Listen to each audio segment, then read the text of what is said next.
ನನಗೇನೋ ಸ್ವಲ್ಪ ನಷ್ಟ ಆಯಿತು ಚುನಾವಣೆದು. ನಷ್ಟ ಆಗಿದ್ದು ನಿಮಗೆ ಜನರಿಗೆ. ಅದಕ್ಕೆಲ್ಲ ಕಾಂಗ್ರೆಸ್ ಎಷ್ಟಿದೆ ಅಂತೇಳಿ ಇದೆ ಈ ಸಭೆನೇ ಸಾಕ್ಷಿ. ಒಂದೊಂದ್ಸಲ ಓಟ್ ಹಾಕ್ತೀರಾ, ಹೋದ್ಸಲ ತಪ್ಪಾಗೋಯ್ತು, ಇನ್ನೊಂದ್ಸಲ ಮಾಡ್ತೀರಾ? ಇನ್ನೊಂದ್ಸಲ ಮಾಡಬೇಡಿ, ಕೊಟ್ಟರೆ ತಗೊಳ್ಳಿ, ಎಲ್ಲ ಕೊಳ್ಳೆ ಹೊಡೆದಿಲ್ಲ ದುಡ್ಡದು. ಲೋಕಲ್ ರಾಜಕೀಯ ದ್ವೇಷಕ್ಕೋಸ್ಕರ ನಮ್ಮ ಅಭ್ಯರ್ಥಿಗಳ ಮೇಲೆ ಇಲ್ಲದ ಸಲದ ಆರೋಪ ಮಾಡಿಕೊಂಡು ಸೋಲ್ಲಿ ಅವರು ಈಗಲಗ 2.5 ವರ್ಷ ಆಯಿತು. ಸೋಲಿನ ಹತಾಶೆ ಇನ್ನೂ ಹೋಗಿಲ್ಲ. ಸೋಲಿನ ಹತಾಶೆಯಿಂದ ಅವರು ಏನೇನೋ ಮಾತಾಡ್ತಾ ಇದ್ದಾರೆ. ಅವರು ಮಾತಾಡೋದನ್ನ ನಾವು ಮಾತಾಡ್ಬೋದು, ಅವ್ರ ಮಟ್ಟಕ್ಕೆ ಹಿಡಿದು ನಾವು ಮಾತಾಡಬಾರ್ದು ಅಂತ ಅಂದ್ಬಿಟ್ಟು ನಾವು ಅದನ್ನು ಸ್ಫೋರ್ಟಿವಾಗಿ ತಗೊಂಡು ಸುಮ್ಮನಿದ್ದೀವಿ. ನಾಮಪತ್ರವನ್ನು ಹಾಲು ಒಕ್ಕೂಟಕ್ಕೆ, ಚಿಕ್ಕಬಳ್ಳಾಪುರ ಹಾಲು ಒಕ್ಕೂಟದ ಒಂದು ಡೈರಿಗೆ ನಾಮಪತ್ರವನ್ನು ಸಲ್ಲಿಸಿದ್ದೀವೋ ಅದೆಲ್ಲ ನುರಿತ ಅನುಭವ ಉಳ್ಳಂಥ ಅಭ್ಯರ್ಥಿಗಳು. ಮೊದಲನೇದಾಗಿ ನಮ್ಮ ಕಾಂತರಾಜ್ ಅವರು ಮಂಚನಹಳ್ಳಿ ಕ್ಷೇತ್ರದಿಂದ ಅಭ್ಯರ್ಥಿಯಾಗಿ ನಾಮಪತ್ರವನ್ನು ಸಲ್ಲಿಸಿದ್ದಾರೆ. ಅದೇ ರೀತಿ ವೆಂಕಟರೆಡ್ಡಿಯವರು ಗೌರಿಬಿದನೂರು ಕ್ಷೇತ್ರದಿಂದ ಹಾಲು ಒಕ್ಕೂಟಕ್ಕೆ ಅಭ್ಯರ್ಥಿಯಾಗಿ ನಾಮಪತ್ರವನ್ನು ಸಲ್ಲಿಸಿದ್ದಾರೆ.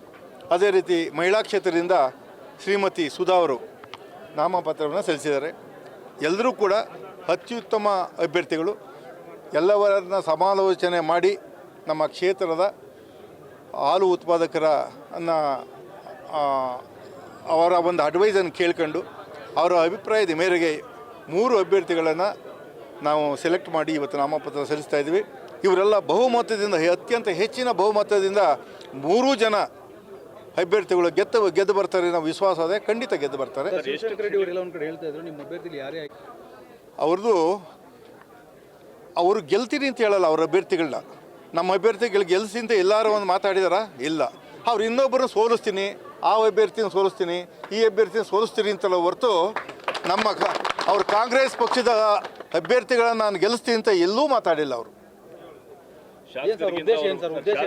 ಅವರು ಏನಿಲ್ಲ, ರಾಜಕೀಯ ಒಂದು ದ್ವೇಷ ಇರ್ತದಲ್ಲ, ಲೋಕಲ್ ರಾಜಕೀಯ ದ್ವೇಷಕ್ಕೋಸ್ಕರ ನಮ್ಮ ಅಭ್ಯರ್ಥಿಗಳ ಮೇಲೆ ಇಲ್ಲದ ಸಲದ ಆರೋಪ ಮಾಡಿಕೊಂಡು ಸೋಲ್ಲಿ ಅವರು ಈಗಲಗ 2.5 ವರ್ಷ ಆಯಿತು.